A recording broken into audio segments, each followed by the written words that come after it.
નમસ્કાર મિત્રો, આપ સર્વેનું મારી યુટ્યુબ ચેનલ એસકે સ્ટડી ટોકની અંદર હાર્દિક સ્વાગત છે. મિત્રો, રાષ્ટ્રીય શિક્ષણ નીતિ 2020નો આપણે આની પહેલાં એક લેક્ચર મૂક્યો હતો.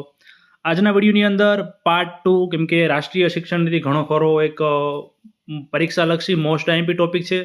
આપણે ડીપલી ચર્ચા કરીએ છીએ જેથી તમારે બીજે ક્યાંય વાંચવાની જરૂર ના પડે.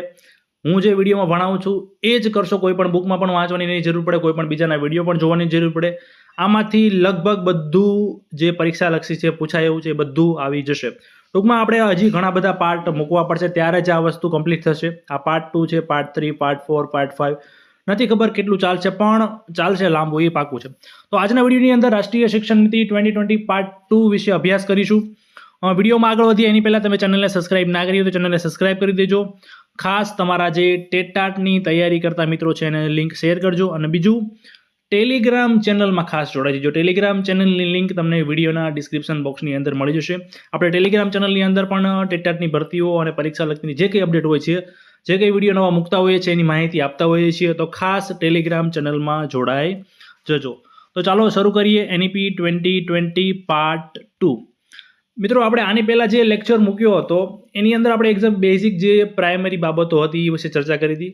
હવે આપણે જે એની અંદર જે ન્યૂ એજ્યુકેશન પોલિસી 2020 છે એની અંદર અલગ અલગ 4 વિભાગો છે, મુખ્ય 4 વિભાગો, અને એની અંદર પેટા એકમો આપેલા છે, એટલે આપણે એને પ્રકરણો તરીકે લઈ શકીએ. તો પરીક્ષામાં પહેલો જ આ પ્રશ્ન પૂછી શકે કે ન્યૂ એજ્યુકેશન પોલિસીમાં મુખ્ય કેટલા વિભાગોમાં વહેંચાયેલી છે? તો મુખ્ય 4 વિભાગો, અને કુલ એ વિભાગોની અંદર કુલ કેટલા પ્રકરણો છે? તો એ વિભાગોની અંદર કુલ 27 પ્રકરણો છે. મિત્રો, આ તમે થોડોક સમય અત્યારે યાદ રહી ગયું, હવે થોડોક સમય થશે, 10 દિવસ થશે, 15 દિવસ થશે, એટલે ભૂલી જશે. એટલે મેક્સિમમ ન્યૂ એજ્યુકેશન પોલિસીની જે આ આંકડાકીય માહિતીઓ હોય છે એ ભૂલાવાની શક્યતા વધુ રહેલી હોય છે. તો ખાસ મેક્સિમમ રિવિઝન કરજો. એવું લાગે તો વિડીયો જો, ડાયરેક્ટ વાંચવાથી કંટાળો આવતો હોય તો વિડીયો જોજો 2 વાર. રાત્રે ઊંઘ આવતી હોય તો વિડીયો જોઈ શકો. તો ખાસ તમને જે ભૂલાઈ ગયું હશે એ યાદ આવી જશે. તો જે 4 વિભાગો છે, આપણે વાત કરી કે મુખ્ય કેટલા વિભાગો છે ન્યૂ એજ્યુકેશન પોલિસીની અંદર, તો મુખ્ય 4 વિભાગો છે. કયા કયા? તો પહેલું વિભાગ છે શાળા શિક્ષણ, બીજું વિભાગ છે ઉચ્ચ શિક્ષણ, ત્રીજો વિભાગ છે અન્ય કેન્દ્રવર્તી શિક્ષણ ક્ષેત્રો, અને ચોથો વિભાગ છે અમલીકરણની વ્યૂહરચના. પરીક્ષામાં સીધો પ્રશ્ન પૂછી શકે વિભાગ 2 કયો છે, વિભાગ 3 કયો છે, વિભાગ 4 કયો છે. તમારે 4 વિભાગ એ જ ક્રમમાં યાદ રાખવાના છે. સિમ્પલ છે, આ વસ્તુ ડાયરેક્ટ યાદ રહી જાય. પહેલું શું આવે? શાળા શિક્ષણ. પછી શું આવે? ઉચ્ચ લેવલનું શિક્ષણ આવે, તો ઉચ્ચ શિક્ષણ. પછી આ 2 તમારી રીતે યાદ રાખવા પડશે. ને છેલ્લે અમલીકરણની વ્યૂહરચના છે, અને અહીંયા ત્રીજું છે અન્ય કેન્દ્રવર્તી શિક્ષણ ક્ષેત્રો. હવે જે 4 વિભાગોની વાત કરી, કયા વિભાગમાં કેટલા પ્રકરણ આપેલા છે એ પણ પરીક્ષામાં પ્રશ્ન પૂછી શકે. તો ખાસ એ પણ યાદ રાખજો. પહેલું વિભાગ છે શાળા શિક્ષણ, તો એની અંદર 8 પ્રકરણો છે, 1 થી લઈને 8 સુધીના. વિભાગ 2 ઉચ્ચ શિક્ષણ, એની અંદર કુલ કેટલા પ્રકરણો છે? તો કે 11 પ્રકરણો છે, 9 થી લઈને 19. ત્રીજું છે વિભાગ 3 અન્ય કેન્દ્રવર્તી શિક્ષણ ક્ષેત્રો, તો એની અંદર કુલ કેટલા પ્રકરણો છે?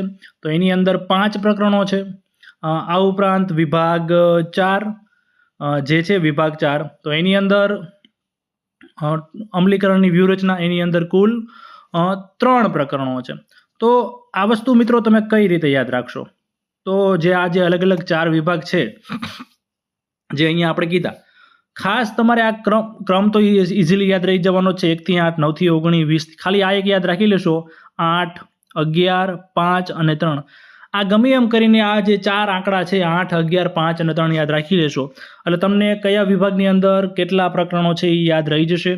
આ તમારે ગમે એમ કરીને ગોખવું પડશે, કારણ કે આ પરીક્ષાલક્ષી છે, પરીક્ષામાં પૂછાય એવું છે. પહેલું, કુલ કેટલા પ્રકરણ છે? તો કે કુલ કેટલા વિભાગ છે? તો 4 વિભાગ છે. કુલ કેટલા પ્રકરણ છે? તો 27 પ્રકરણ છે. વિભાગ 1ની અંદર 8 પ્રકરણ, વિભાગ 2માં 11, વિભાગ 3ની અંદર 5 પ્રકરણ, અને વિભાગ 4ની અંદર 3 પ્રકરણ. તો આ રીતે કુલ જે ન્યૂ એજ્યુકેશન પોલિસી છે એ અલગ અલગ 4 વિભાગો અને 27 પ્રકરણોની અંદર વહેંચાયેલી છે. હવે જો આ આપણે જે ઓફિશિયલ ભારત સરકાર દ્વારા PDF આપવામાં આવ્યું છે એની જ અનુક્રમણિકા મૂકી લીધી છે, જેથી પરીક્ષામાં પૂછાય તો તમે જવાબ આપી શકો.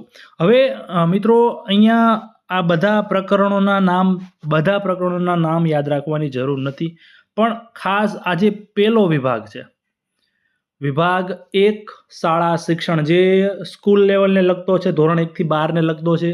એટલે પરીક્ષામાં સૌથી વધુ જો પ્રશ્ન પૂછાવાના છે તો આ વિભાગની અંદર જે ભલામણો કરવામાં આવી છે એમાંથી જ પૂછાવાના છે. કોલેજ લેવલના પણ પૂછાઈ શકે છે, એવું ન કે ના પૂછાય, પણ આ જે વિભાગ છે, જે પહેલો વિભાગ છે 1 થી 8, તો સિમ્પલ વસ્તુ, જો આ પહેલું વિભાગ છે એના પ્રકરણો યાદ રાખવાની ટ્રીક આપું. શાળા શિક્ષણ, તો પ્રાથમિક શાળામાં શરૂઆત થઈ, પહેલો વિભાગ શરૂઆત થઈ, તો પ્રાથમિક શાળા ક્યાંથી ક્યાં લગીની હોય, તો ધોરણ 1 થી લઈને ધોરણ 1 થી 8 સુધી હોય. તો ચલો ઇઝીલી યાદ રહી ગયું કે ધોરણ 1 થી લઈને 8 સુધી એટલે 8 પ્રકરણ. તો આ રીતે આપણે કનેક્ટ કરી લીધું છે. એટલે વિભાગ 1 શાળા શિક્ષણ 1 થી લઈને 8 ધોરણ.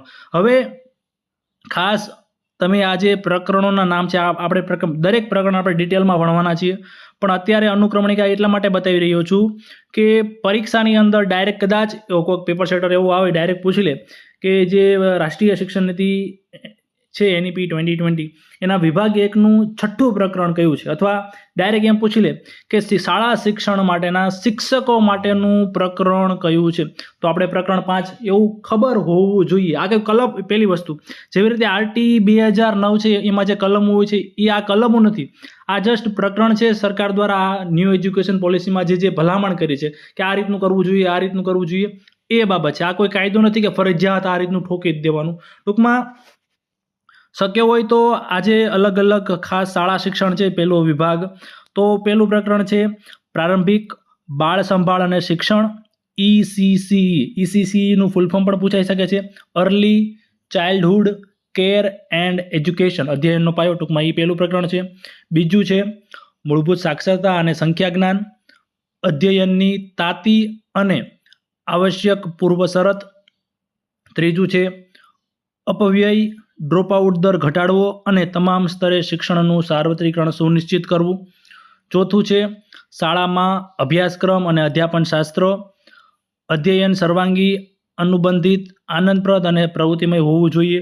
પાંચમું છે શિક્ષક માટેનું, એની બધી જે ભલામણો કરેલી છે. છઠ્ઠું છે સમાન સર્વસમાવેશક શિક્ષણ, સર્વોપલબ્ધ અધ્યયન. સાતમું છે શાળા સંકુલંગીની સહાયની કાર્યક્ષમ પ્રશાસન અને અસરકારક રીતે સંસાધનો પૂરા પાડવાની પ્રક્રિયા, તો એ બધી ભલામણો આમાં કરેલી છે. અને આઠમું છે શાળા શિક્ષણ માટે ધારા ધોરણો અને પ્રમાણીકરણ. હવે કોઈક કહે છે સાહેબ આટલું બધું આ લાંબુ કેટલું બધું એક ચેપ્ટરની અંદર લખેલું છે, પણ તમે ખાલી એટલું તો યાદ રાખી શકો ને કે ધારો કે 5મું પ્રકરણ છે તો એમાં શિક્ષકની ભલામણ છે, 7મું છે તો સર્વ સમાવેશક શિક્ષણ છે, તો આખી લીટી યાદ નહીં રાખીએ, પણ એમાં જો એ શબ્દ, એ આખું જે વાક્ય હોય. ત્રીજું છે તો ડ્રોપ આઉટ વિશેની વાત છે, તો આવી રીતે યાદ રાખશો તો પણ યાદ રાખીશ. આખી લીટી યાદ નો રે, ગોખવાની જરૂર નથી. પણ પહેલી જો ધારો કે પહેલું પ્રકરણ છે તો પહેલા પ્રકરણમાં શેની વાત છે, તો પ્રારંભિક બાળ સંભાળ અને શિક્ષણની વાત છે. તો બીજું પ્રકરણ છે તો એમાં શેની વાત છે, તો FLNની વાત છે, મૂળભૂત સાક્ષરતા અને સંખ્યા જ્ઞાન. સીધું તમે FLN એ રીતે યાદ રાખી શકો. ત્રીજું તો ત્રીજામાં ડ્રોપ આઉટની વાત છે. ચોથું તો ચોથુંમાં સર્વાંગી વિકાસની વાત છે શાળામાં. પાંચમું તો પાંચમામાં શિક્ષકની વાત છે. છઠ્ઠું તેમાં સર્વસમાવેશક શિક્ષણની વાત છે. તો આવી રીતે પણ તમે મિત્રો જે ચેપ્ટર છે, એક શબ્દ જે મેન વર્ડ છે એ મેન વર્ડને ધ્યાનમાં રાખીને આખો ગોખવાની જરૂર નથી. ઉદાહરણ તરીકે 7મું છે તો આટલું બધું લાંબુ યાદ રાખવાની જરૂર નથી. ખાલી શાળા માટે જે અસરકારક સંસાધનો છે એટલું યાદ રાખી લો, એટલે તમને કંઈક ને કંઈક પરીક્ષામાં જે MCQ પૂછાવાનો છે એ યાદ આવી જશે. હવે બાકીના જે વિભાગ છે, વિભાગ 2, આપણે વિભાગ 2 ની અંદર કેટલા પ્રકરણ છે, તો વિભાગ 2 ની અંદર જે ઉચ્ચ શિક્ષણ છે તો પ્રકરણ 9 થી લઈને પ્રકરણ 19 સુધી છે. વિભાગ 3 કયું છે, અન્ય કેન્દ્રવર્તી શિક્ષણ ક્ષેત્રો, તો એમાં પણ 20 થી લઈને 24 સુધી છે. અને વિભાગ 4 તો એની અંદર મિત્રો કેટલા છે, વિભાગ 4 ની અંદર 25 થી લઈને 27 લગી પ્રકરણો અંદર આપેલા છે. તો આ પ્રકરણો ખાસ જે મેં તમને વાત કરી, વિભાગ 1 જે શાળા શિક્ષણ છે એ પ્રકરણોના નામ યાદ રહે તો ટ્રાય કરજો. હવે મેન વસ્તુ ચાલુ થાય છે, એની અંદર જે ભલામણો અલગ અલગ કરેલી છે મિત્રો, એ પરીક્ષા લક્ષી છે. પરીક્ષામાં જે પ્રશ્નો પૂછાતા હોય છે મુખ્યત્વે એ જ પૂછાતા હોય છે. તો હવે 1 by 1 આપણે જે ભલામણો કરી છે શરૂઆત કરીએ છીએ. તો વિભાગ 1 શાળા શિક્ષણ, પહેલી જ જે શાળા શિક્ષણ લેવલે સૌથી મોટી ભલામણ કરવામાં આવી છે એ કઈ છે?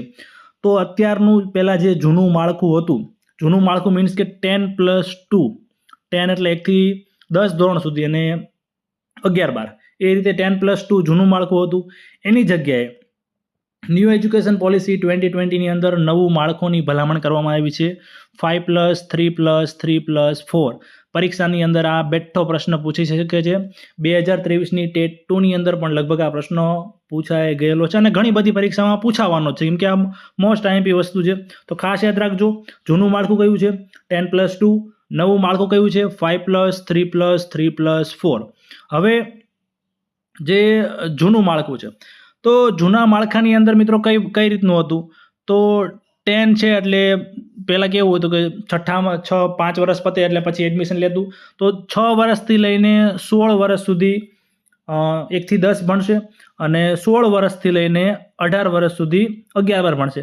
તો આ રીતનું 10+2નું જે માળખું હતું, હવે એ માળખાને બદલીને 5+3+3+4 જે માળખું છે એ દાખલ કરવામાં આવ્યું. તમને ખ્યાલ છે એ મુજબ હવે જે પહેલું ધોરણ હોય છે, જે શાળામાં બાળકને દાખલ કરવાનું હોય છે, તો ફરજિયાત હવે 5 વર્ષ નહીં, આપણે જ્યારે ભણતા હતા ત્યારે 5 વર્ષ હતા, પણ હવે 6 વર્ષ. કેટલા? ખાસ યાદ રાખજો, પરીક્ષા લક્ષી પણ છે. 1 જૂને 6 વર્ષ પૂર્ણ થાય ત્યારે જ ધોરણ 1માં પ્રવેશ મળે છે. તો આ ખાસ યાદ રાખજો. કઈ તારીખે 6 વર્ષ પૂરા થયેલા હોવા જોઈએ?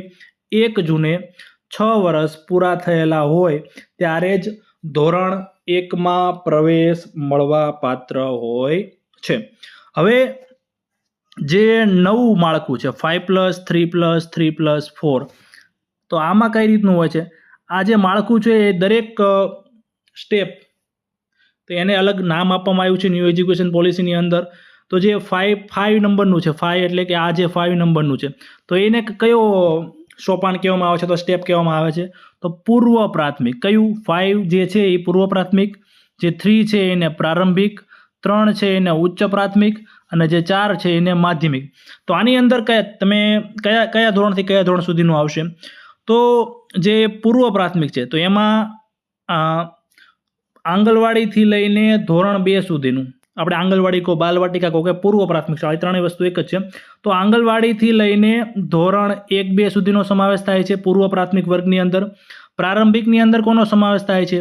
તો પ્રારંભિકની અંદર ધોરણ 3થી લઈને ધોરણ 5. જે ઉચ્ચ પ્રાથમિક છે, તો એની અંદર કોનો સમાવેશ થશે? ધોરણ 6થી લઈને ધોરણ 8. અને જે માધ્યમિક છે એની અંદર કોનો સમાવેશ થશે? ધોરણ 9થી લઈને 12. હવે આ વસ્તુ ઇંગ્લિશમાં કદાચ પરીક્ષામાં પૂછાય. તો આ જે સ્ટેજ છે, કે આપણે સોપાન પણ કહી શકીએ, 5+3+3+4, તો એ પહેલું છે પૂર્વ પ્રાથમિક, એને ફાઉન્ડેશન સ્ટેજ કહેવામાં આવે છે.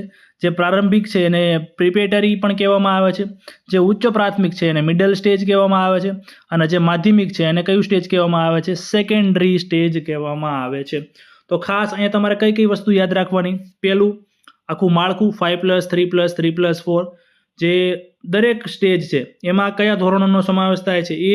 બીજું, કયા વર્ષથી કયા વર્ષ સુધીના બાળકો, તો એ પણ આપણે આગળ જ્યારે દરેક સ્ટેજને આપણે ડિટેલમાં ભણીવી ત્યારે તમને આ વસ્તુ વધુ યાદ રહેશે, વધુ સમજાશે. હવે જે જૂનું માળખું હતું, આપણે જે 10+2નું જે આપણે જે સમયે ભણ્યા આપણે ત્યારે 10+2નું માળખું હતું, એમાં 3 થી 6 વય જૂથના બાળકોનો સમાવેશ થતો નહોતો.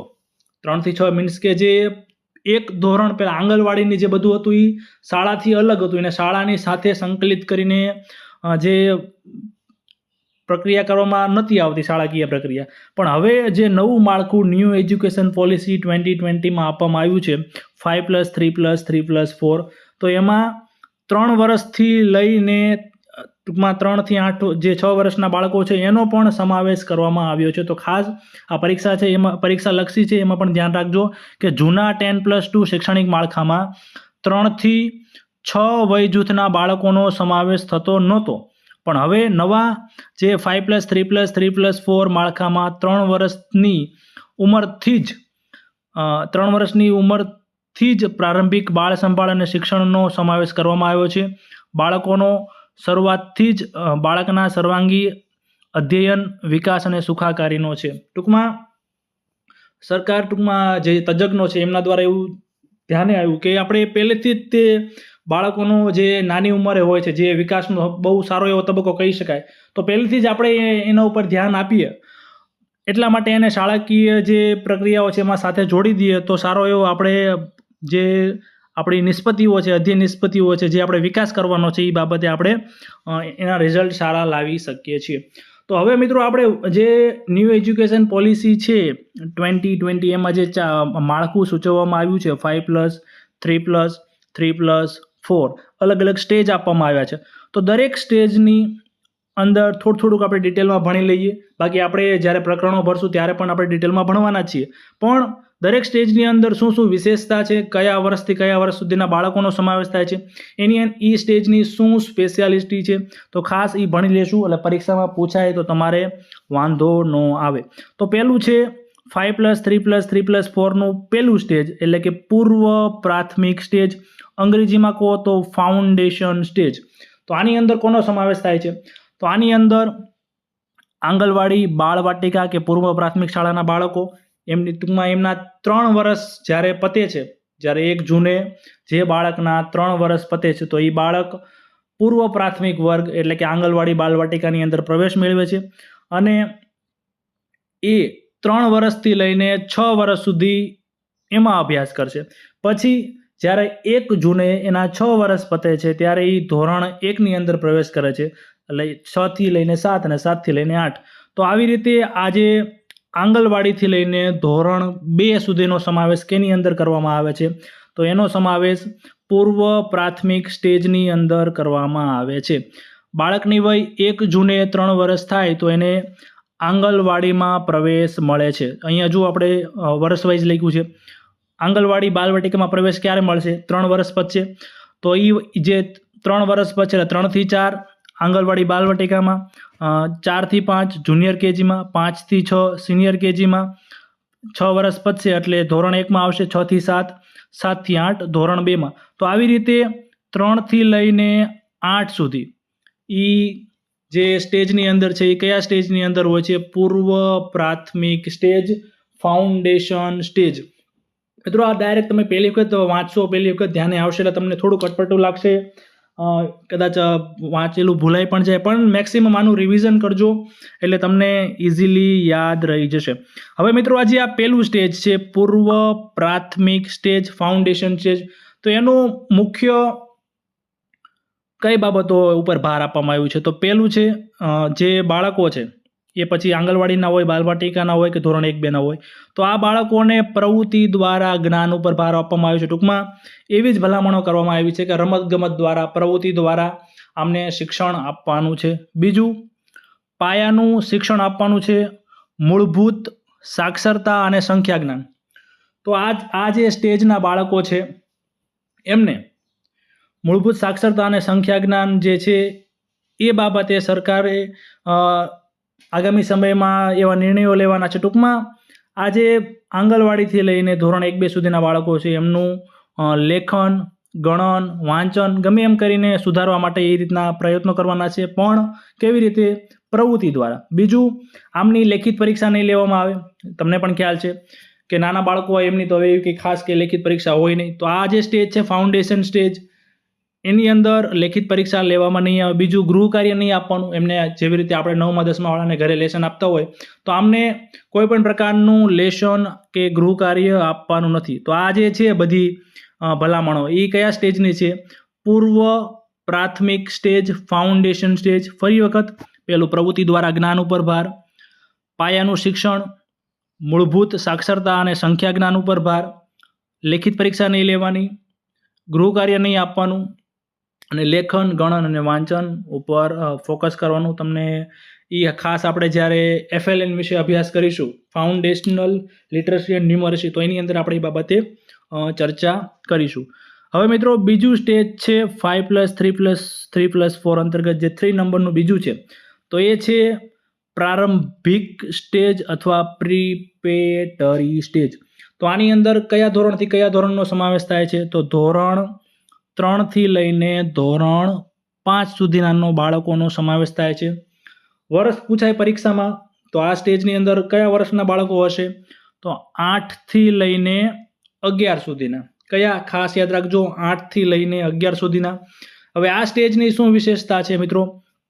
તો ખાસ જે ધોરણ 3 થી લઈને ધોરણ 5 સુધીના બાળકો છે એમને ફરજિયાત માતૃભાષામાં જ શિક્ષણ આપવાનું છે. ન્યૂ એજ્યુકેશન પોલિસીની અંદર એ બાબતે ભલામણ કરવામાં આવ્યું છે. બીજું, આ જે ધોરણ છે ધોરણ 3 થી 5 પ્રારંભિક સ્ટેજ છે, એમાં માળખાકીય અભ્યાસક્રમની ધીમે ધીમે શરૂઆત થશે. લેખિત પરીક્ષા તમને ખ્યાલ છે, આપણે આગળનું સ્ટેજ ભણ્યા એમાં લેખિત પરીક્ષા નહીં લેવાય, પણ બીજા સ્ટેજથી એટલે કે ધોરણ 3 થી બાળકોની લેખિત પરીક્ષાની શરૂઆત થશે. એ પ્રમાણેની ભલામણ છે, પરીક્ષા લેખિત પરીક્ષા હોવી જોઈએ.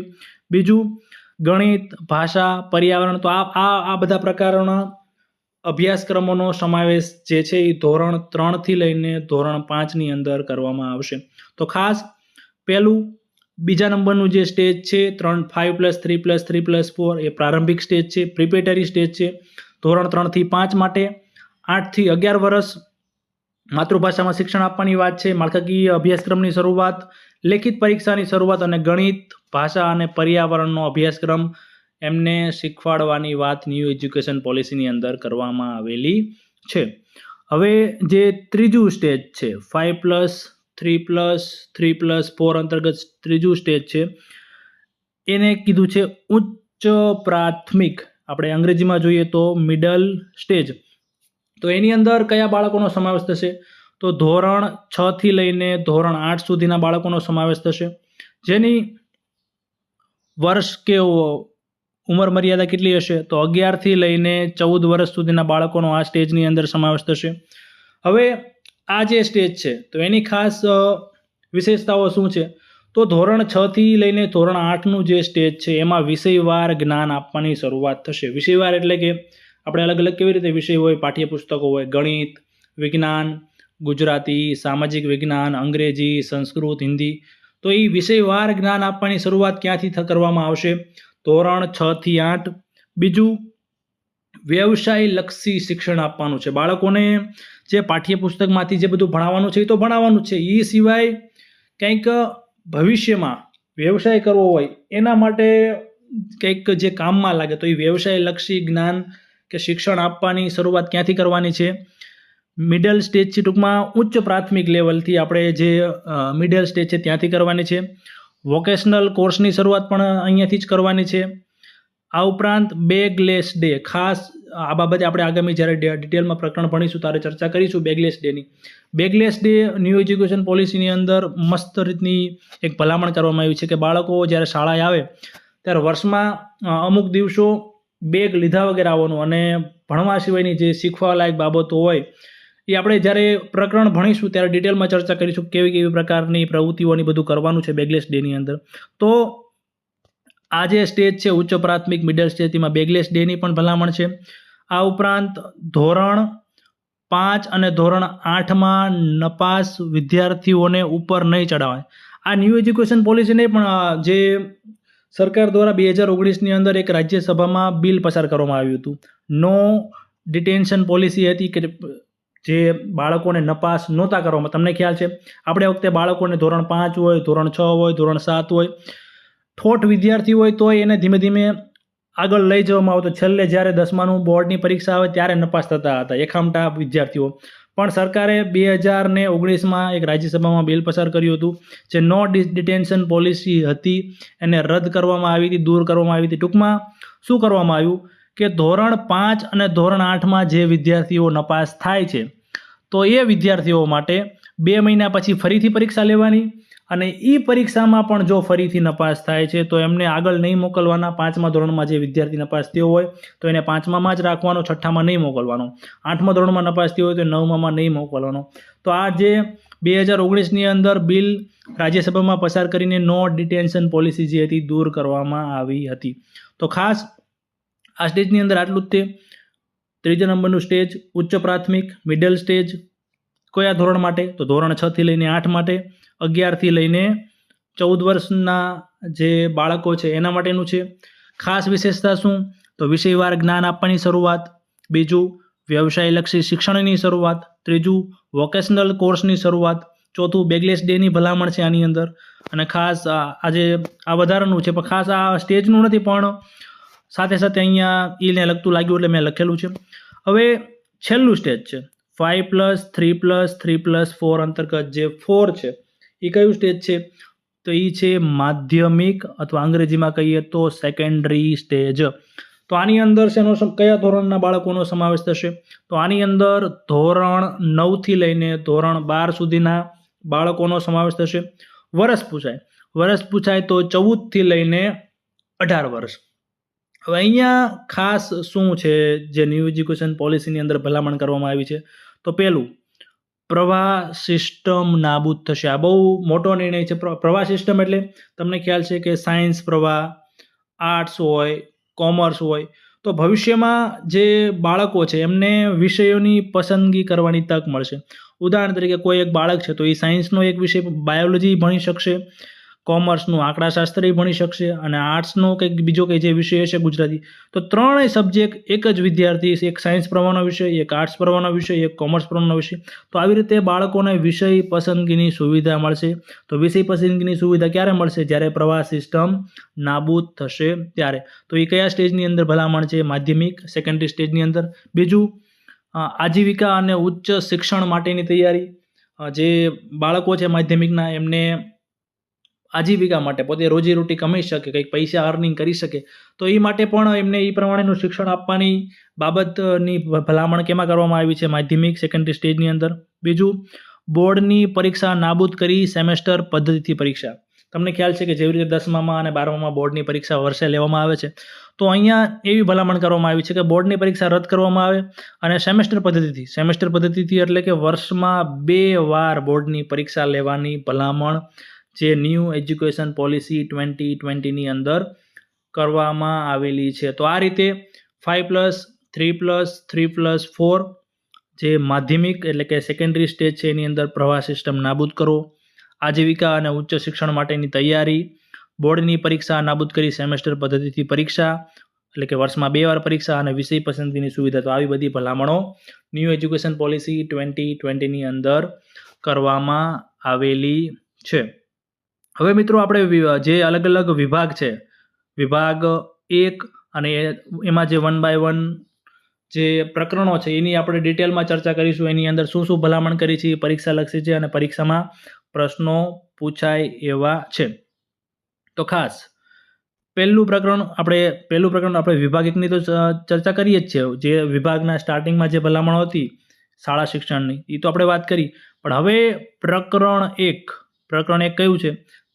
પહેલા વિભાગ, અને પહેલા વિભાગની અંદર કુલ કેટલા પ્રકરણ છે મિત્રો? તો પહેલા વિભાગની અંદર કુલ 8 પ્રકરણ છે. કેવી રીતે યાદ રાખ્યું હતું કે વિભાગ 1 શાળા શિક્ષણ, શાળામાં કુલ કેટલા ધોરણો હોય પ્રાથમિકમાં? તો 1 થી લઈને 8 હોય, એટલે કે 8 પ્રકરણ. તો આવી રીતે આપણે યાદ રાખ્યું હતું.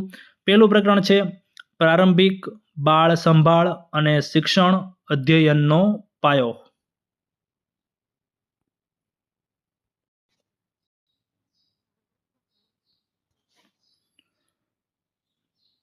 તો પહેલું પ્રકરણ છે પ્રારંભિક બાળ સંભાળ અને શિક્ષણ, એટલે કે એને ઇંગ્લિશમાં કહે તો ECCE. એનું ફૂલ ફોર્મ થશે early childhood care and education. ખાસ જે ન્યૂ એજ્યુકેશન પોલિસીની અંદર મિત્રો જે ફૂલ ફોર્મ આવે છે એ પરીક્ષાલક્ષી છે. તમામ ફૂલ ફોર્મની ખાસ અલગથી નોટ્સ બનાવજો. આપણે છેલ્લે જ્યારે ન્યૂ એજ્યુકેશન પોલિસીનો છેલ્લો લેક્ચર હશે ત્યારે અલગથી તમામ ફૂલ ફોર્મનો એક આપણે વિડીયો બનાવીશું, જેથી પરીક્ષામાં તમારે પૂછાય તો તમારે વાંધો ન આવે.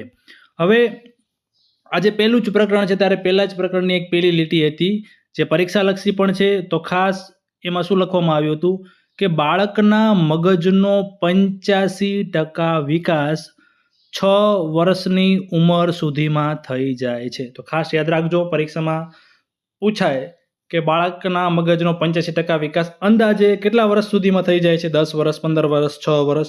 તો 6 વર્ષ સુધીમાં થઈ જાય છે. બાળકના મગજનો યોગ્ય વિકાસ તથા શારીરિક વૃદ્ધિ માટે શરૂઆતના 6 વર્ષ મહત્વપૂર્ણ માનવામાં આવે છે. જે શરૂઆતના વર્ષ છે એ બાળકોના જે વૃદ્ધિ છે, શારીરિક વૃદ્ધિ છે, માનસિક વૃદ્ધિ છે, એ માટે બહુ જ ઇમ્પોર્ટન્ટ છે. હવે પહેલો જ પ્રકરણની અંદર એક મહત્વપૂર્ણ લક્ષ્યાંક આપવામાં આવ્યો છે જે પરીક્ષા લક્ષી છે. પરીક્ષા લક્ષ્યાંક જે આપવામાં આવે છે એ ખાસ પૂછાવાના છે. લક્ષ્યાંકની જે સાલ છે એ ખાસ પૂછાવાની છે. તો અહીંયા શું એક લક્ષ્યાંક આપવામાં આવ્યો છે કે ભારતના દરેક બાળકને મોડામાં મોડું 2030 સુધીમાં ગુણવત્તાયુક્ત પ્રારંભિક બાળ સંભાળ અને શિક્ષણ મળી રહે તે લક્ષ્યાંક રાખવામાં આવ્યો છે. તો ખાસ કયા વર્ષ સુધીમાં? 2030 સુધીમાં દરેક બાળકને ક્વોલિટીવાળું પ્રારંભિક બાળ સંભાળ અને શિક્ષણ મળી રહે એવો લક્ષ્યાંક રાખવામાં આવેલો છે. દરેક પ્રકરણની અંદર અલગ અલગ લક્ષ્યાંક રાખવામાં આવે છે, અલગ અલગ સાલ હશે. તો ખાસ બધું મિક્સ ના થાય એ ખાસ ધ્યાન રાખજો. અલગથી વ્યવસ્થિત તમે નોટ્સ બનાવજો. હવે આપણે જે આ વાત કરી પ્રારંભિક બાળ સંભાળ અને શિક્ષણ, તો ન્યૂ એજ્યુકેશન પોલિસીની અંદર ખાસ કઈ બાબતો ઉપર ભાર આપવામાં આવ્યું છે કે આ જે પ્રારંભિક બાળ સંભાળ અને શિક્ષણ છે તો એ કેવું હોવું જોઈએ? તો પ્રવૃત્તિ આધારિત હોવું જોઈએ, રમતગમત આધારિત હોવું જોઈએ અને શોધ આધારિત. એટલે કે બાળકોને પહેલાં જેવી રીતે ડાયરેક્ટ એકડો ઘૂંટવા આપી દેતા હતા એવી રીતે એકડો ઘૂંટવા નથી આપવાનો. જે કક્કો ગોખાવતા હતા એવી રીતે કક્કો નથી ગોખાવાનો. બાળકોને પ્રવૃત્તિ દ્વારા શીખવાડવાનું છે, રમતગમત દ્વારા શીખવાડવાનું છે અને બાળક પોતાની જાતે ખોજ કરે, શોધ કરે, પોતાની જાતે કંઈક ઇન્વેન્શન કરે. નાનો બાળક એની રીતે બહુ મોટી શોધ નથી કરવાની, પણ એની રીતે એના લેવલની કંઈક નવી શોધ કરીને પોતાની જાતે કંઈક વસ્તુ શીખશે તો એને લાંબા ગાળા સુધી એ વસ્તુ યાદ રહેશે. તો આ રીતની ભલામણ જે છે એ ન્યૂ એજ્યુકેશન પોલિસીની અંદર કરવામાં આવી છે. હવે આપણે જે વાત કરી અત્યારે પ્રારંભિક બાળ સંભાળ અને શિક્ષણ, તો આ પ્રકરણ 1 ની અંદર કહેવામાં આવ્યું છે કે એનસીઈઆરટી દ્વારા, કોના દ્વારા? એનસીઈઆરટી દ્વારા 8 વર્ષ સુધીના બાળકો માટે શું તૈયાર કરવામાં આવશે? એક અભ્યાસક્રમ તૈયાર કરવામાં આવશે કે આવી રીતનું બધું કરવાનું. તો આની અંદર ઘણી બધી બાબતો હશે. અભ્યાસક્રમ કરિક્યુલમ તૈયાર કરવામાં આવશે. તો એને એક ફૂલ ફોર્મ આપેલું છે, એનું એક આખું નામ આપવામાં આવેલું છે NCPFCCE. કોના દ્વારા તૈયાર કરવામાં આવશે? જે અભ્યાસક્રમ છે, કરિક્યુલમ છે, એ કોના દ્વારા તૈયાર કરવામાં આવશે? તો ખાસ પરીક્ષાલક્ષી છે, એનસીઈઆરટી દ્વારા તૈયાર કરવામાં આવશે. કયા વર્ષ સુધીના બાળકો માટે? તો 8 વર્ષ સુધીના બાળકો માટે. આ જે NCPFCCE છે એનું ફૂલ ફોર્મ મોસ્ટ આઈએમપી છે, પરીક્ષાલક્ષી છે. શું ફૂલ ફોર્મ છે? તો કે national curriculum and pedagogical framework for early childhood care and education. પાછળનું જે છે એ તો તમારા આગળ ફૂલ ફોર્મ ECCEનું છે એ જ છે. આગળ ખાલી જે NCPF છે, national curriculum and pedagogical framework, એ ખાસ જોડવાનું રહેશે. આખું લાંબુ ફૂલ ફોર્મ પરીક્ષાલક્ષી છે, આઈએમપી છે. હવે આ જે કરિક્યુલમ NCERT બનાવવાનું છે, ટૂંકમાં જે NCPFCCE છે એ 2 ભાગમાં વહેંચાયેલું હશે. કેટલા ભાગમાં? પહેલું આ કોના માટેનું છે? પ્રારંભિક બાળ સંભાળ અને શિક્ષણ માટેનું છે. તો પહેલું સ્ટેજ છે, આપણે જે વાત કરી હતી, પહેલું સ્ટેજ કયું હતું? ફાઉન્ડેશન સ્ટેજ હતું. તો એ કયા વર્ષ સુધીના બાળકો હતા? એમાં 3 થી લઈને 8 સુધીના. તો આ જે અભ્યાસક્રમ છે એ પણ 8 વર્ષ સુધીના બાળકો માટેનો જ હશે. એ 2 ભાગમાં વહેંચાયેલો હશે. પહેલો કયો? 0 થી 3 વર્ષ સુધીના બાળકો માટે, અને જે બીજો ભાગ હશે એ 3 થી 8 વર્ષ સુધીના બાળકો માટે હશે. શું? આ જે અભ્યાસક્રમ છે, કરિક્યુલમ છે, એ કોણ તૈયાર કરશે? તો તૈયાર કરશે NCERT. NCERT કયા વિભાગ અંતર્ગત આવે છે? તો MHRD મંત્રાલય. MHRD મંત્રાલયનું હાલ શું નામ છે? તો શિક્ષા મંત્રાલય. તો આ જે અભ્યાસક્રમ છે, આ અભ્યાસક્રમમાં કલા, વાર્તા, કવિતા, રમતગમત, ટૂંકમાં રમત, ગીત વગેરે ઉપર ભાર આપવામાં આવશે. ટૂંકમાં આના દ્વારા તમારે બાળકોને શિક્ષણ આપવાનું છે. ડાયરેક્ટ જે પહેલાંની જે સિસ્ટમ છે, જે ગોખાવાની જે સિસ્ટમ હતી, એકડો ઘૂંટાવાની જે સિસ્ટમ હતી, એને હવે દૂર કરીને આવી રીતે રમતગમત દ્વારા, પ્રવૃત્તિ દ્વારા જ્ઞાન આપવા ઉપર જે અભ્યાસક્રમ છે એની અંદર ખાસ ભાર આપવામાં આવશે. હવે આ જે માળખું છે એ માતા પિતાની સાથે સાથે આંગણવાડીઓ માટે પણ એક માર્ગદર્શકના રૂપમાં કામ લાગશે. તો ખાસ આ પરીક્ષાલક્ષી છે. પરીક્ષામાં પૂછાય એવું, પહેલું અહીંથી શું પૂછાય એવું છે કે જે પ્રારંભિક બાળ સંભાળ અને શિક્ષણ છે એનો અભ્યાસક્રમ કોણ રેડી કરશે? તો NCERT તૈયાર કરશે. કયા વર્ષ સુધીના બાળકો સુધી? તો પ્રારંભિક બાળ સંભાળ અને શિક્ષણ કોના માટે હોય? જે પહેલું સ્ટેજ હોય, ફાઉન્ડેશન સ્ટેજ હોય, એના માટે તો સ્ટેજ કયા વર્ષ સુધીના બાળકો છે? 8 વર્ષ સુધીના બાળકો છે. બીજું, આ ફૂલ ફોર્મ ખાસ તમારે યાદ રાખવાનું છે. જે આ અભ્યાસક્રમ કરિક્યુલમ છે એ NCPFCCE એ કેટલા ભાગમાં વહેંચાયેલું છે? 2 ભાગમાં, 0 થી 3 વર્ષ અને 3 થી 8 વર્ષ. તો આ રીતની ભલામણો જે છે એ પ્રકરણ 1ની અંદર કરવામાં આવેલી છે. ઘણા કહે છે સાહેબ હજી પ્રકરણ 1 જ ચાલુ છે, આવા તો 27 પ્રકરણો છે. પણ મિત્રો પાછળના પ્રકરણ પછી આટલા બધા લાંબા નહીં હોય. શરૂઆતના જે પ્રકરણ છે, શાળા શિક્ષણ લેવલના પ્રકરણ છે, એ પ્રકરણમાં થોડુંક વધારે પડતું આપણે ડીપમાં PhD કરવી જ પડે, કેમ કે એકવાર તમે સરખું કરી રાખશો તો તમારે પરીક્ષામાં માર્ક આવી જશે. પછી એવું ના બને કે થોડુંક રહી ગયું અને પરીક્ષામાં એ જે રહી ગયું એમાંથી જ પૂછાણું. તો હવે આગળ જોઈએ. પ્રકરણ 1ની અંદર જે ભલામણો છે એ શું ભલામણ છે કે આંગણવાડીઓ, બાલ મંદિર આ બધી જ સંસ્થાઓમાં પ્રારંભિક બાળ સંભાળ અને શિક્ષણના ક્ષેત્રમાં ખાસ તાલીમ પામેલા કર્મચારીઓ, શિક્ષકોની ભરતી કરવામાં આવશે. એવું તો દર વખતે કરવામાં આવે છે. આમાં પણ ભલામણ કરવામાં આવી છે કે જે આપણે આ પ્રારંભિક બાળ સંભાળ અને શિક્ષણની વાત કરી તો એની અંદર સરકાર ખાસ હવે તાલીમ પામેલા કર્મચારીઓ, શિક્ષકોની ભરતી કરશે. બીજું, આંગણવાડીઓને તમામ માળખાકીય સુવિધા અને અદ્યતન સાધનો આપવામાં આવશે. ટૂંકમાં તમામ વસ્તુ, એ પછી બિલ્ડિંગની જરૂરિયાત હોય, સાધનોની જરૂરિયાત હોય, સારા ગ્રાઉન્ડની જરૂરિયાત હોય, અલગ અલગ રમતગમતના સાધનોની જરૂરિયાત, જે કંઈ સુવિધાની જરૂર હશે એ સરકાર દ્વારા આગામી સમયમાં આપવામાં આવશે. બીજું, આંગણવાડી કેન્દ્રના બાળકો જુદી જુદી પ્રવૃત્તિ દ્વારા ત્યાંની સ્થાનિક પ્રાથમિક શાળાઓના વિદ્યાર્થી અને શિક્ષકોની મુલાકાત લેશે, જેથી શાળા પ્રવેશની પ્રક્રિયા વધુ સુગમ બને. ટૂંકમાં એક ખાસ ન્યૂ એજ્યુકેશન પોલિસીની અંદર એ પ્રમાણેની ભલામણ કરવામાં આવી છે કે જે આંગણવાડીના બાળકો છે એને શાળાના બાળકો સાથે, ટૂંકમાં શાળા સાથે કનેક્ટ કરવા જોઈએ, શાળાના બાળકોને આંગણવાડી સાથે કનેક્ટ કરવા જોઈએ. જેથી ફાયદો શું થશે? ત્યારે ભવિષ્યમાં જે બાળક છે આંગણવાડીમાં ભણે છે, બાલવાટિકામાં ભણે છે, પૂર્વ પ્રાથમિક વર્ગમાં ભણે છે, એ ધોરણ 1માં આવે તો એને બહુ કહેવાય ને કે આમ બહુ મોટો તફાવત ન દેખાય. પહેલેથી બાલ મંદિર કે બાલવાટિકામાં જતું જ હોય છે તો એ સુગમ બને. ટૂંકમાં એના માટે કંઈ બહુ અલગ વસ્તુ પડકારજનક ન સાબિત થાય એ માટે આંગણવાડી ખાસ એ પ્રમાણેની ભલામણ કરવામાં આવી છે. અહીંયા જે લખ્યું એ પ્રમાણે કે આંગણવાડી કેન્દ્રના બાળકો, એવું નહીં કે ડાયરેક્ટ આપણે ખોટા ભેગા કરવાના, તો એ પ્રમાણે વર્ષ દરમિયાન જુદી જુદી એવી પ્રવૃત્તિઓનું આયોજન કરવાનું. તમને ખ્યાલ છે શાળા લેવલે ઘણી બધી પ્રવૃત્તિઓ થતી હોય છે, તો આ બધી પ્રવૃત્તિઓમાં શાળાના બાળકોને આંગણવાડીવાળા હારે જોડવાના છે. આંગણવાડીના જ્યારે શાળામાં કંઈક એવો પ્રોગ્રામ હોય તો આંગણવાડીવાળા બાળકોને ત્યાં લઈ જવાના છે. તો આવી રીતે એકબીજા સાથે કનેક્ટ કરવાની વાત જે છે એ ન્યૂ એજ્યુકેશન પોલિસીની અંદર કરવામાં આવી છે. આગળ જોઈએ. આંગણવાડીઓને શાળા સમૂહ સાથે સમાવિષ્ટ કરવામાં આવશે. શાળાના કાર્યક્રમોમાં આંગણવાડીના બાળકોને અને આંગણવાડીના કાર્યક્રમોમાં શાળાના બાળકોને જોડવામાં આવશે. આપણે જે કીધું એ પ્રમાણે જ છે. જેથી ફાયદો શું થશે? બાળકો ધીમે ધીમે જે ફેમિલિયર થશે, જે આંગણવાડીના બાળકો છે એ ધીમે ધીમે શાળા શિક્ષણ સાથે ફેમિલિયર થશે, જેથી એમને શિક્ષણમાં આગામી સમયમાં ફાયદો થશે. બીજું છે, આંગણવાડી પૂર્વ પ્રાથમિક વર્ગને પણ મધ્યાહન ભોજન યોજનામાં સમાવેશ કરવામાં આવશે. જે શાળામાં મધ્યાહન ભોજન યોજના ચાલે છે તો એની અંદર હવે જે આંગણવાડી છે, બાલવાટિકા છે, એનો પણ હવે મધ્યાહન ભોજન યોજના અંતર્ગત સમાવેશ કરવામાં આવશે.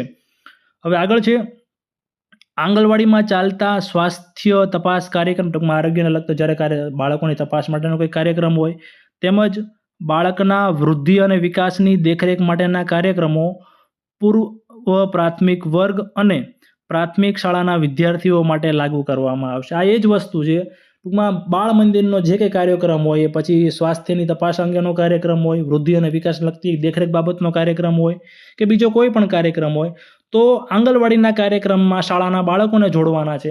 શાળાની અંદર કંઈક કાર્યક્રમ હોય તો આંગણવાડીના બાળકોને ત્યાં જોડવાના છે, કનેક્ટ કરવાના છે, જેથી એકબીજા સાથે ફેમિલિયર થઈ શકે.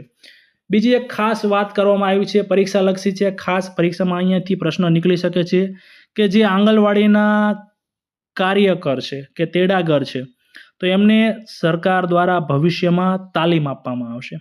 હવે આ જે તાલીમ આપવામાં આવશે તો એનો અભ્યાસક્રમ કોણ તૈયાર કરશે? તો અગાઉ પણ આપણે વાત કરી કે શરૂઆતમાં ત્યાં પ્રકરણની સ્ટાર્ટિંગમાં જ વાત કરી કે જે પ્રારંભિક બાળ સંભાળ અને શિક્ષણ છે તો એનો અભ્યાસક્રમ NCERT તૈયાર કરશે. તો પહેલો આ પ્રશ્ન નીકળી શકે.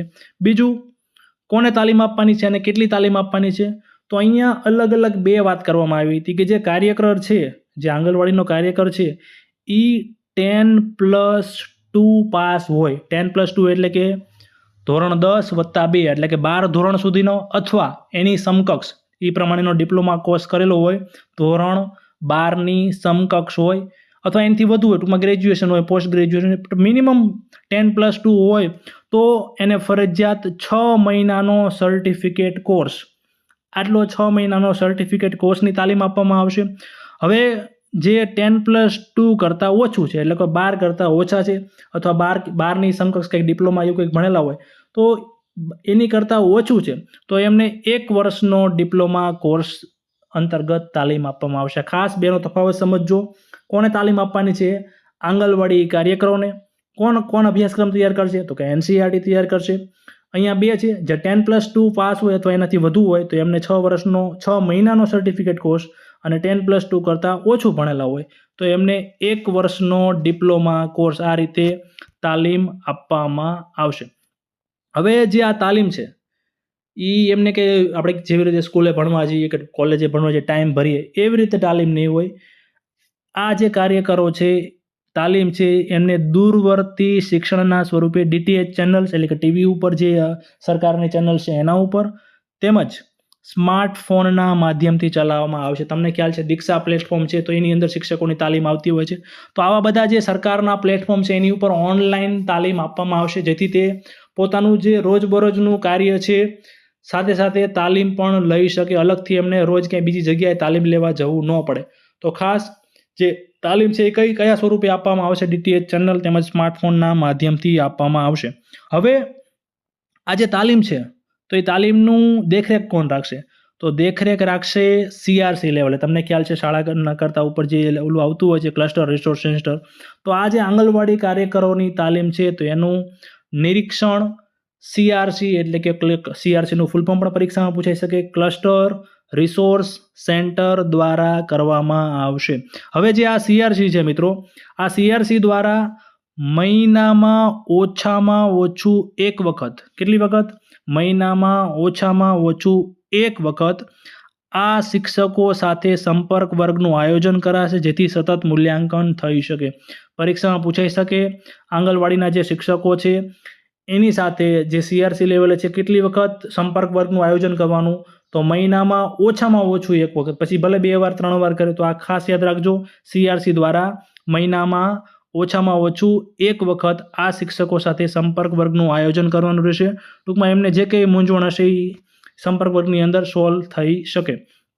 બીજું, પ્રારંભિક બાળ સંભાળ અને શિક્ષણને આદિવાસી વિસ્તારોમાં આવેલી આશ્રમ શાળાઓમાં પણ તબક્કાવાર શરૂ કરવામાં આવશે. ઉપર જે કંઈ બધી ભલામણો કરી આપણે પ્રારંભિક બાળ સંભાળ અને શિક્ષણને લઈને, એ તમામ ભલામણો આશ્રમ શાળાઓની અંદર પણ લાગુ કરવામાં આવશે, અને તબક્કા વાઇઝ જે આદિવાસી વિસ્તારોમાં આશ્રમ શાળાઓ છે એની અંદર તબક્કા વાઇઝ લાગુ કરવામાં આવશે. હવે આગળ છે પ્રારંભિક બાળ સંભાળ અને શિક્ષણની અભ્યાસક્રમ સંરચના, એટલે કે જે કરિક્યુલમ છે, અભ્યાસક્રમ છે, અને શિક્ષણ વ્યવસ્થા નક્કી કરવાની જવાબદારી કયા મંત્રાલયની રહેશે? તો કયા મંત્રાલયની રહેશે? MHRD મંત્રાલયની. સિમ્પલ વસ્તુ છે મિત્રો. પહેલી વસ્તુ આપણે શરૂઆતમાં જ વાત કરી, અભ્યાસક્રમ તૈયાર કોણ કરશે? તો NCERT તૈયાર કરશે. હવે NCERT વિભાગ છે એ કયા મંત્રાલયના અંડરમાં આવે છે? તો MHRD મંત્રાલયના અંડરમાં આવે છે. MHRD મંત્રાલયનું નામ બદલીને હાલ કયા નામે ઓળખવામાં આવે છે?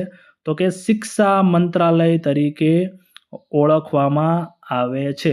તો ખાસ જે પ્રારંભિક બાળ સંભાળ અને શિક્ષણની અભ્યાસક્રમ સંરચના અને શિક્ષણ વ્યવસ્થા નક્કી કરવાની જવાબદારી કોની રહેશે? MHRD મંત્રાલય અને શિક્ષા મંત્રાલયની જવાબદારી રહેશે. હવે આજે સંપૂર્ણ વાત કરી આપણે, જેટલી પણ ભલામણો કરવી તો એ બહુ બધું આયોજન અને અમલીકરણ માગી લે.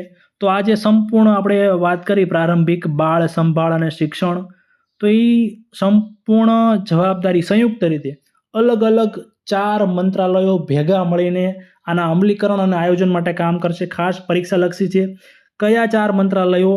આજે પ્રારંભિક બાળ સંભાળ અને શિક્ષણ ECCE જેટલી પણ વાત કરી આપણે આગળ, એના આયોજન અને અમલીકરણ માટે સાથે મળીને કામ કરશે. તો પહેલું મંત્રાલય આપણું MHRD મંત્રાલય, કે શિક્ષા મંત્રાલય છે એ તો હોવાનું જ, માનવ સંસાધન વિકાસ મંત્રાલય MHRD મંત્રાલય, અથવા ઓપ્શનમાં એવું હોય શિક્ષા મંત્રાલય. બીજું છે મહિલા અને બાળ વિકાસ મંત્રાલય. ત્રીજું છે આરોગ્ય અને પરિવાર કલ્યાણ મંત્રાલય. ચોથું છે આદિજાતિ મંત્રાલય. તો આ જે 4 મંત્રાલયની વાત કરી એ 4 મંત્રાલય એકબીજા સાથે સંયુક્ત રીતે કામ કરીને પ્રારંભિક બાળ સંભાળ અને શિક્ષણ માટે જે ન્યૂ એજ્યુકેશન પોલિસીની અંદર જેટલી પણ ભલામણો કરવામાં આવી છે એને પરિપૂર્ણ કરવા માટે, આયોજન માટે, અમલીકરણ માટે કામ કરશે.